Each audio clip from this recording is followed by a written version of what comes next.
Gokulam jewellers 20,000కు మించి కొనుగోలుకి gold coin, diamonds కి 5,000 ఆఫర్, ఎలక్ట్రిక్ బైక్ గెలుపొందే గొప్ప అవకాశం.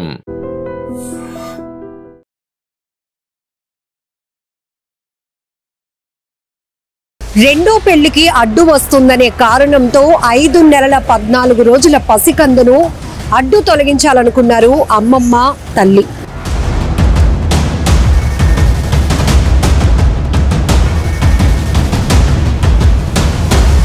ఈ ఘటన ఎంత బాధాకరమైన విషయం.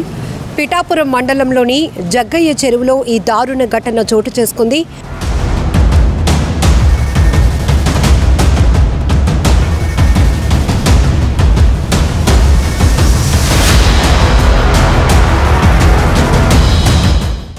రెండో పెళ్లికి అడ్డు వస్తుందనే కారణంతో 5 నెలల 14 రోజుల పసికందును అడ్డు తొలగించాలనుకున్నారు అమ్మమ్మ తల్లి.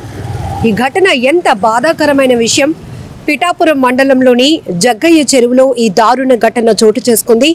సొంత తల్లి అమ్మమ్మ ఆ పసికందును గొంతు నులిమి చంపి బావిలో పడేసి బాణామతి చేసి అంటే క్షుద్ర పూజలు చేసి తమ బిడ్డను ఎవరో హత్య చేశారంటూ అందరినీ నమ్మించాలనుకున్నారు. కానీ ఈ ఘటన 6వ తేదీ అర్ధరాత్రి అంటే 7వ తేదీ తెల్లవారుజామున 1 గంట ప్రాంతంలో జరిగితే ఉదయం స్థానికులు పోలీసులకు సమాచారం ఇవ్వటంతో ఈ విస్తుపోయేటటువంటి దారుణమైన ఘటన వెలుగు చూసింది.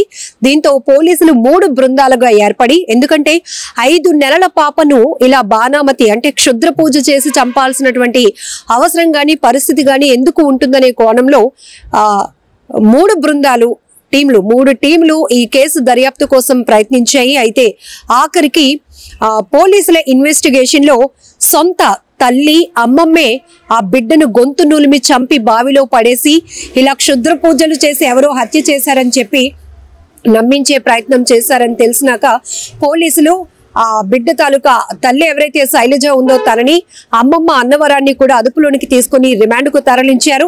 ఇక్కడ శైలజకు పిఠాపురం మండలం నరసింగపురానికి చెందినటువంటి శైలజకు సతీష్ అనే వ్యక్తితో 2004వ సంవత్సరంలో ప్రేమ పెళ్లి జరిగింది. అయితే అప్పటి నుంచి కూడా శైలజ తన కుటుంబంతో రిలేషన్స్ అనేవి అంతగా బాగలేదు. దాంతో పాటు ఈ సతీష్ అనే వ్యక్తితో కూడా అంటే కాపురం అంత సవ్యంగా లేదు అనేది తను పోలీసుల ఇన్వెస్టిగేషన్ లో చెప్పినట్టు పోలీసులు అయితే చెప్తున్నారు. ఈ నేపథ్యంలోనే 2 సంవత్సరాల క్రితం ఆమె కన్న తల్లి దగ్గరకు వచ్చినప్పుడు ఆమె కౌన్సిలింగ్ ఇచ్చిందంట.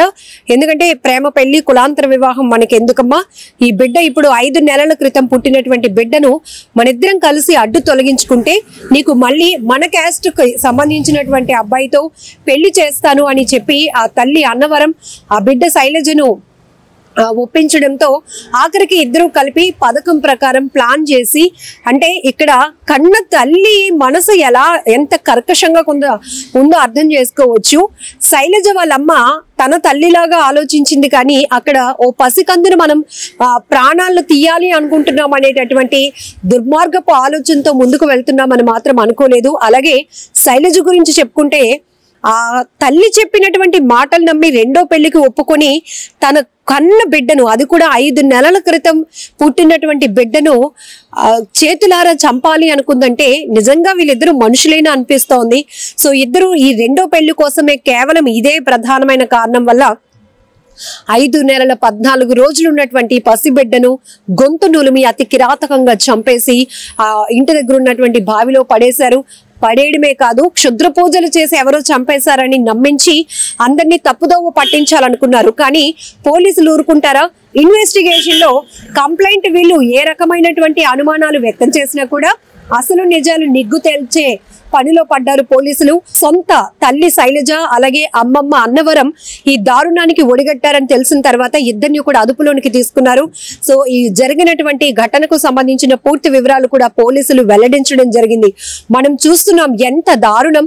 వివాహేతర సంబంధాల కోసం సొంత కుటుంబ సభ్యుల్ని కూడా కడతీర్చడానికి ఏమాత్రం కూడా వెనకడుగు వేయలేనటువంటి పరిస్థితులు కనపడుతున్నాయి.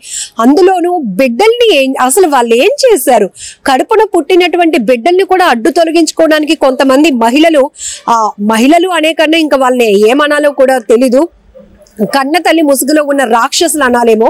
సో అలాంటి ప్రవర్తనలు చేస్తున్నారు. చాలా ఈ మధ్య కాలంలో చూసాం, ప్రియుడితో కలిసి వెళ్ళిపోవడానికో ప్రియుడిని పెళ్లి చేసుకోవడానికో అడ్డుగా వస్తున్నారని చెప్పి కొడుకునో కూతుర్నో చంపేస్తా ఉన్నారు. పథకం ప్రకారం ప్లాన్ చేస్తున్నారు.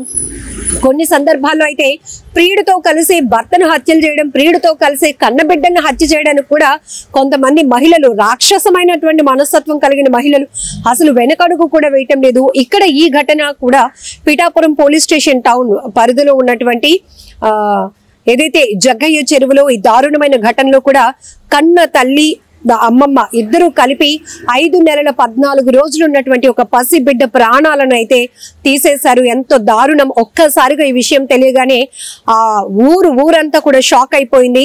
ఇలాంటి మృగాల మన మధ్య ఉన్నారు అనేటటువంటి ఒక ఆలోచన ప్రతి ఒక్కరికి కలిగింది.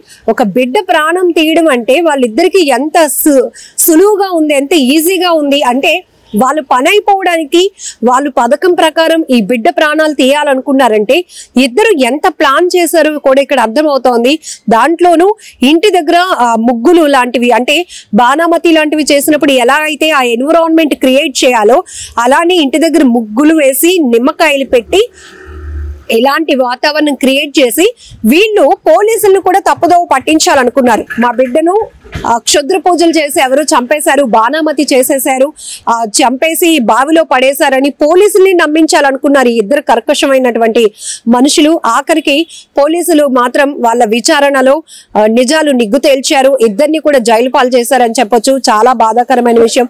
పోలీసులు కూడా ఇలాంటి కేసులు టేకప్ చేసినప్పుడు వాళ్ళల్లో ఒక రకమైనటువంటి కోణం, ఎందుకంటే కొంత అనుమానం ఉన్నప్పటికీ కూడా ఏ తల్లి లేకపోతే ఎవరు కూడా కడుపును పుట్టినటువంటి బిడ్డను చంపుకోవాలని ఆలోచన చేయరు కదా అనే కోణంలోనే ఇక్కడ 3 టీమ్స్ ని ఏర్పాటు చేసి ఇన్వెస్టిగేషన్ చేసిన తర్వాత అక్కడ కాజెస్ ఏవి పోలీసులకు కనిపించలేదు.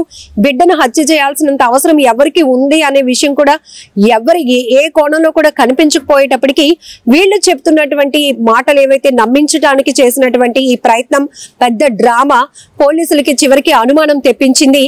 గట్టిగా అడిగేటప్పటికీ వాళ్ళ స్టైల్లో విచారణ కొనసాగించినప్పటికీ అప్పుడు తల్లి శైలజ, అమ్మమ్మ అన్నవరం ఇద్దరు కూడా ఒప్పుకున్నారు. మేమే అంటే నా బిడ్డకు 2వ పెళ్లి చేయాలనే ఉద్దేశంతో నేనే ఈ ప్లాన్ ఇచ్చాను. ఇద్దరం కలిసి ఇది చేసి ఈ డ్రామా అంతా క్రియేట్ చేసాం. ఆ బిడ్డను గొంతు నులుము చంపేసి బావిలో పడేసామని ఒప్పుకున్నాక పోలీసులకి ఎంత కోపం వచ్చి ఉంటుందో చూడండి. కాకపోతే వాళ్ళ పరిధిలో వాళ్ళు విధులు నిర్వహించాలి కాబట్టి చాలా కంట్రోల్ అవుతారు. కానీ ఇలాంటి ఘటనల గురించి మనం విన్నప్పుడు ఎంత కోపం వస్తోంది. పిల్లలు లేక ఎంతో మంది లక్షలు ఖర్చు పెడుతున్నారు, ఎన్నో పూజలు పునస్కారాలు చేస్తున్నారు, హాస్పిటల్స్ చుట్టూ తిరుగుతున్నారు. కానీ కొంతమందికి ఏం పోయే కాలం అనేటటువంటి అభిప్రాయాలు కూడా నెటిజన్స్ వ్యక్తం చేస్తున్నారు. ఒకవేళ మీకు అదే అడ్డయితే గనక ఆ బిడ్డను ఎవరికైనా పిల్లలు లేని వాళ్ళకి ఇచ్చేస్తే చక్కగా పువ్వుల్లో పెట్టి పెంచుకుండు కదా. అంతేగాని 2వ పెళ్లి చేయాలనే ఆలోచనతో కూతురు కోసం ఆలోచించిన ఈ కఠినాత్మురాలు అక్కడ ఇంకొక ప్రాణం కూడా మనం తీస్తున్నామని ఎందుకు ఆలోచించలేకపోయిందంటూ ఆ అమ్మమ్మ అన్నవరం తీరుపైన, ఆ తల్లి శైలజ తీరుపైన కూడా తీవ్రంగా మండిపడుతున్నటువంటి పరిస్థితి కనపడుతోంది. ఏదేమైనా చాలా బాధాకరం. మరొక నీచమైన ఆలోచనకు ఒక చిన్న పసికందు బలైపోయింది. అందులోనూ ఇద్దరు మహిళలే. ఎంత క్రూరత్వం. ఇంకా పోలీసులు ఇన్వెస్టిగేషన్ కూడా కొనసాగిస్తున్నారు. ఒకవేళ వీళ్ళిద్దరికి ఈ ప్లాన్ ఇవ్వడానికి ఇంకెవరైనా ఉన్నారా, థర్డ్ పర్సన్, లేకపోతే వీళ్ళిద్దరు ఆలోచనైనా అనే కోణంలో కూడా ఇంకాస్త ఇన్వెస్టిగేషన్ కూడా ముందుకు వెళ్తుందని కూడా పోలీసులు చెప్తున్నారు. ఏదేమైనా కూడా చాలా బాధాకరమైన విషయం. ఇంత కఠినాత్మకంగా కర్కశంగా ప్రవర్తిస్తున్నటువంటి వీళ్ళని మీరేమంటారో కూడా కామెంట్ లో మెన్షన్ చేయండి. పిఠాపురం టౌన్ పోలీస్ స్టేషన్ పరిధిలో ఉన్నటువంటి జగ్గయ్య చెరువు 6వ తారీఖు అర్ధరాత్రి మాకు ఒక ఫిర్యాదు రావడం జరిగింది. ఈ ఎవరైతే యశ్వంత్ అనేటువంటి పాప 5 నెలల 14 రోజులు బావిలో పడేసి హత్య చేశారనేటువంటి ఫిర్యాదు మేరకు వెంటనే కేసు రిజిస్టర్ చేసి మా జిల్లా ఎస్పీ గారు అనేటువంటి బిందుమాధవ్ గారి ఆదేశానుసారం అలాగే ఏఎస్పీ గారు ఉత్తర్వుల ప్రకారంగా 3 బృందాలు ఏర్పడి త్వరితగతిలో ఏమి జరిగింది, ఏంటి ఈ డెత్ ఎలా జరిగింది అనేటువంటి ఇన్వెస్టిగేషన్ ప్రారంభించడం జరిగింది.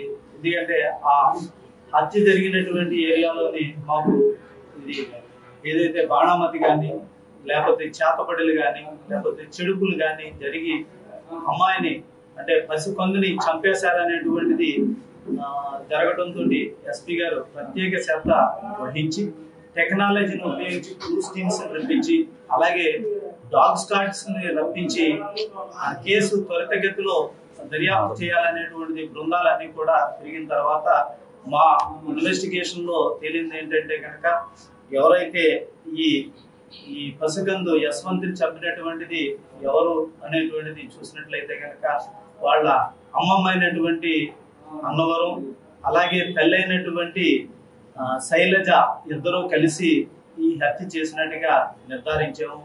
దీన్ని చేయడానికి కారణం ఏంటంటే ఈ శైలజ నరసింగపురానికి చెందినటువంటి పసుపులేని సతీష్ అనేటువంటి ఒక అబ్బాయిని ప్రేమ వివాహం చేసుకోవటం. ఈ ప్రేమ వివాహం చేసుకున్నప్పుడు వీళ్ళ తల్లిదండ్రులకు కానీ ఆడ తల్లిదండ్రులకు కానీ ఇష్టం లేదు. 2004లోనే చేసుకున్న తర్వాత అప్పటి నుంచి కూడా వీళ్ళ కులాంతర వివాహం, ఇద్దరికి మనస్పర్ధలు రావటము, తర్వాత ఈ పాప పుట్టడము, ఈ పాప పుట్టిన తర్వాత కూడా ఎవరైతే భర్త ఇంటికి రాకపోవటము అనేటువంటిది, పెళ్ళైన తర్వాత కూడా భర్త ఇంటికి తీసుకుని వెళ్ళలేదనేటువంటి ముద్దాయి అయినటువంటి శైలజ చెప్పటము, తర్వాత ఈ ముద్దాయి శైలజ తల్లి అన్నవరం కూడా నువ్వు ఈ పాపని మనిద్దరం కలిసి చంపేసినట్లయితే కనుక నీకు మళ్ళీ ఒక మ్యారేజ్ చేస్తావు అనేటువంటిది వీళ్ళిద్దరూ ఒక ఆలోచించుకుని అందరూ ఇంట్లో పడుకున్న తర్వాత అర్ధరాత్రి కాడ అంటే 6వ తారీఖు నైటు తెల్లవారికి 7వ తారీఖు అనగానే సుమారు 1 గంట ప్రాంతంలోని గొంతు నులిమి చంపేసి ఆ పక్కన ఉన్నటువంటి బావులో పడేసినట్టుగా మా దర్యాప్తులో తేలడం జరిగింది. దీన్ని పురస్కరించి ముద్దాయిల్ని మేము ఇద్దరిని కూడా అరెస్ట్ చేసాము. రాత్రి పనిలోకి వెళ్ళి మా ఆయన 10 గంటలకు వచ్చాడండి. అప్పటిదాకా ఇక్కడే కూర్చున్నాం, నేను మా పిల్లనే. మా పిల్లోడిని చంటి పిల్ల ఇంట్లో పడుకున్నారండి. పడుకుంటే మా ఆయన 10 గంటలకు వచ్చాడండి. వస్తే పిల్లని వెళ్ళిపోమ్మా పడుకో అనేసి అన్నాను. లోపలికి వెళ్ళి పిల్ల పడుకుంది, పక్కనే చంటి పిల్లతో పడుకుంది. పాలు ఏమో నాకు వెళ్ళింది. అన్నం తినేసి మా ఆయన నేను వెళ్ళి పక్కన మా ఇంకా తినేసుకొని పడుకున్నమాట అండి. మా పిల్లడేమో సోఫాలో పడుకున్నాడు. ఎవరి మీద నాకు అనుమానం లేదండి. మేము ఎవరితో గొడవలు ఆడమండి. పనిలోకి వెళ్తాం, కూలి పనికి వస్తామండి. ఎవరి మీద ఖర్చులు కూడా లేవండి. మేము 1 గంట 20కి చూసుకున్నాం. అమ్మ చింత లేదు అని అంటుంది పిల్ల. ఇదేటమ్మా ఉంటుంది ఇక్కడే అనేసి అంటే నెతికితే కాపాడలేదు. మా ఆయన పిల్ల కాపాడతలేదు అనేసి అంటే అప్పుడు పరిగెట్టుకుంటూ వచ్చి చూస్తే బయటకి ఇన్ని నిమ్మకాయలు అవన్నీ తీసేసి ఉన్నాయండి గుమ్మం కాడ. అప్పుడు నెతుక్కుంటున్నామండి. నెతుక్కుంటే ఆ వెనకాల ఉన్న కుర్రోడు నూతికాడు ఉండి ఈ సెల్ల ఫోన్ చేస్తే మా తుప్పలో ఉందండి నా సెల్లో. నెతుకుతుంటే లైట్ వెలుగుతుందండి. సైలెంట్లో పెట్టాను, లైట్ వెలుగుతుంది. అప్పుడు చూసి తీసాడండి మా బావగారు. తీసి చూస్తే అప్పుడు నూతిలో ఉందండి పిల్ల. అది జరిగిందండి. నిజంగా ప్రస్తుతం ఉన్నటువంటి సమాజం దేనికి ప్రయారిటీ ఇస్తుంది? ఆర్థిక సంబంధాల చుట్టూ మాత్రమే తిరుగుతుంది. మళ్ళీ ఎన్నికలంగానే చాలా విరక్తి కలుగుతాం. మంచి అనిపిస్తుంది కదా, లేడీస్ కూడా ఛాలెంజింగ్ జాబ్స్ చేసినప్పుడు చాలా బాగుంటది. ట్రాఫిక్ అసిస్టెంట్స్ గా నియమించిన ట్రాన్స్జెండర్స్ అందరితో సాల్యూట్ చేయించుకుంటున్నారు. ఫుడ్ డెలివరీ ఇవ్వటానికి వెళ్ళినటువంటి డెలివరీ బాయ్ అనిల్ పై కళ్ళ ముందు